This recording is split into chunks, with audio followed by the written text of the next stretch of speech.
Hello guys, ഇപ്പോൾ നമ്മൾ നിൽക്കുന്നത് ചെന്നൈയിലാണ്. ഇതാണ് ചെന്നൈയിലെ മറീന ബീച്ചിലുള്ള എംജിആറിൻ്റെ ഷോപ്പ്. എംജിആറിൻ്റെ ജയലളിതയുടെ ഉണ്ടെന്ന് ഞാൻ നേരത്തെ വന്നിട്ടുള്ളത് എംജിആർ മാത്രമല്ല, പക്ഷേ ജയലളിത ഫോട്ടോ വെച്ചിട്ടുണ്ട്. അതുകൊണ്ട് ജയലളിത ഉണ്ടെന്നാണ് വിശ്വാസം. നമുക്ക് അതിൻ്റെ ഉള്ളിലോട്ട് കയറി നോക്കാം. ഇത് എൻട്രൻസാണ്. രണ്ടിലെ ചിഹ്നമൊക്കെ പാർട്ടിയുടെ ചിഹ്നം, രണ്ടിലെ ചിഹ്നമൊക്കെ വെച്ചേക്കാണ്. എംജിആറിൻ്റെ ഇതാണ്.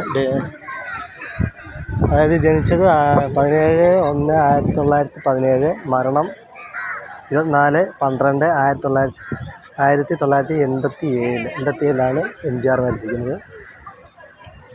ജനിതമ്മ മരിച്ചേക്കുന്നത് ജനനം 24/2/1948. മരിച്ചേക്കുന്ന ഡേറ്റ് 5/12/2016.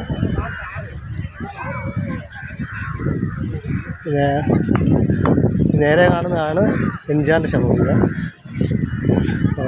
അത് മ്യൂസിയമാണ് കേട്ടോ. എംജിആറിൻ്റെ ഉപയോഗിച്ചിട്ടുള്ള കാര്യങ്ങളൊക്കെ മ്യൂസിയം ആക്കി വെച്ചേക്കുന്നതാണ്.